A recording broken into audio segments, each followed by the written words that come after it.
gonna take you back to the past to play the shitty games that suck ass. He'd rather have a buffalo take a diarrhea dump in his ear. He'd rather eat the rotten asshole of a roadkill skunk and down it with beer. He's the angriest gamer you've ever heard. He's the angry Nintendo nerd. He's the angry Atari Sega nerd. He's the angry video game nerd.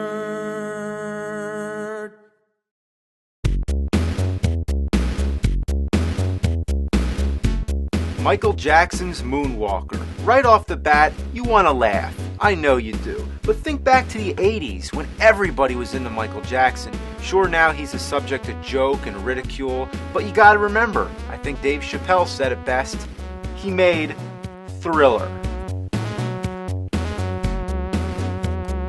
Thriller. Back then, there weren't too many video games where you can play as a celebrity, so that's why it was a big deal. It was based off the arcade game of the same name, which was based off the movie of the same name. It was one of the first games that attracted us to the new Sega Mega Drive, known as the Genesis in North America. NES players like myself looked on with envy when this sexy beast hit the scene. It was black, it was round, and it said 16-bit right on the front, like in your face, bitch!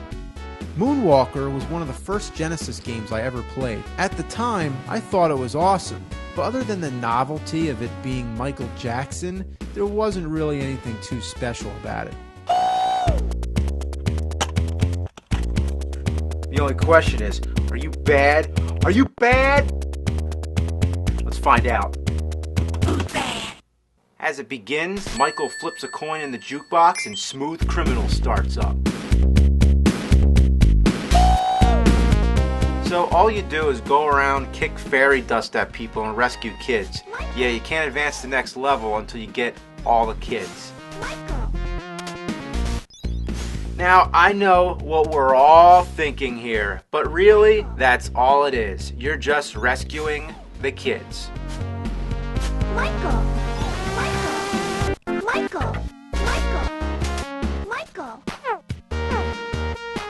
But who are these kidnappers, and why are there so many kids? Why do they all look the same? And why do you have to open doors, look in windows, and spin bushes open to find them? Couldn't there be a better way? That's the main problem I have with this game, is how redundant it is. You can't skip any doors, because if you go through the whole stage and miss just one kid, you have to go back. And of course, you're not going to remember which door you didn't open, so you got to open them all again. You have no choice but to stop and check every single door, every single window, and leave no stone unturned, quite literally.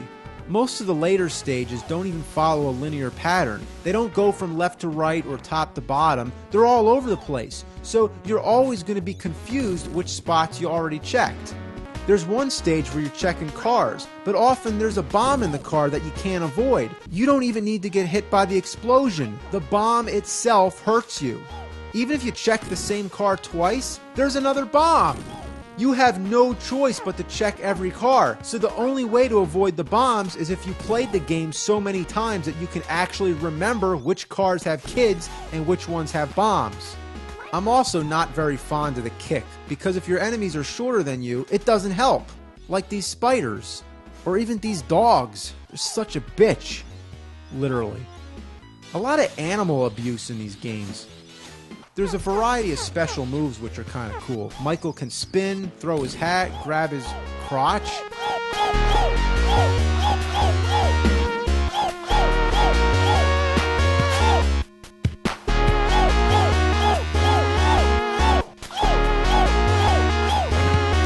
Why?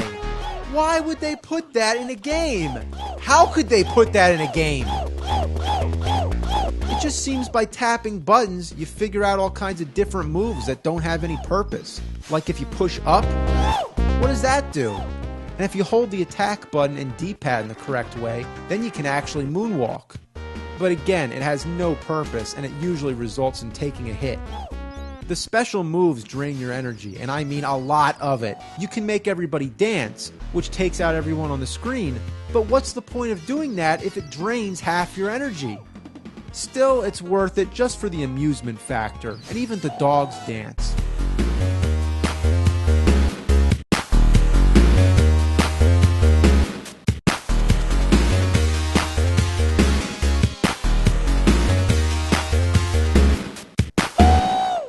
There's also an invincibility move, but let me tell you how this works. Every once in a while, a shooting star comes by. It's rare, but if you manage to act fast enough to touch it, this happens.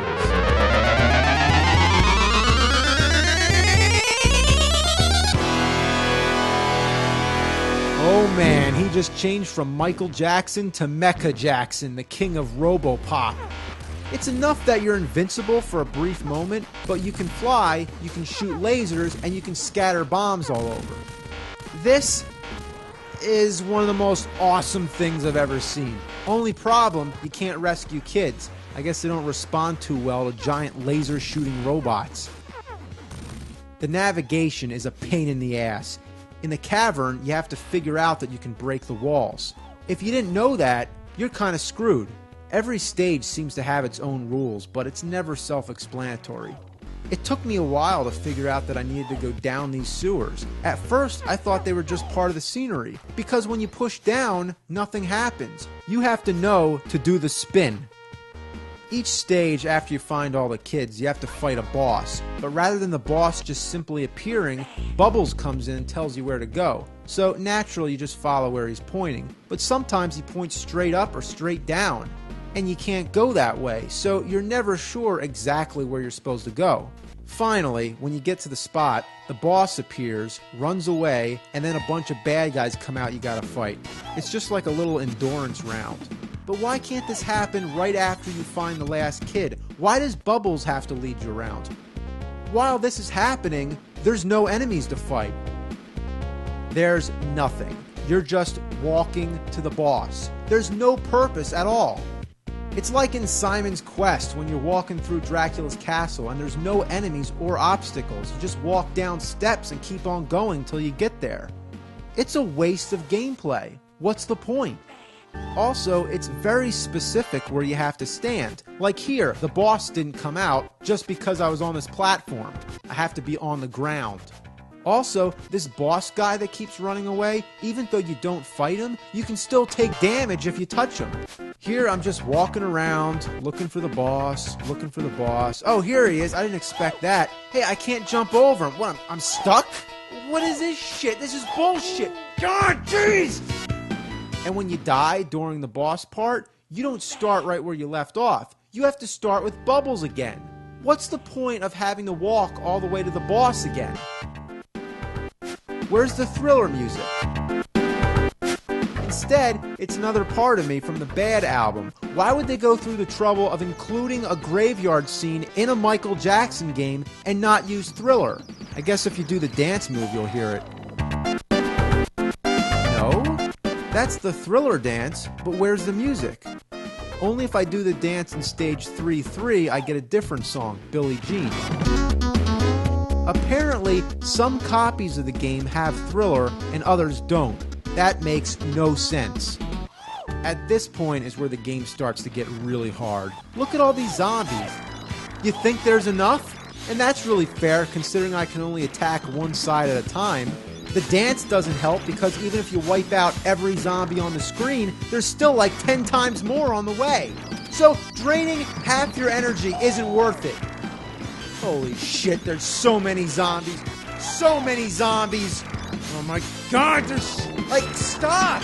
Oh, holy god, there's so many. Oh my god!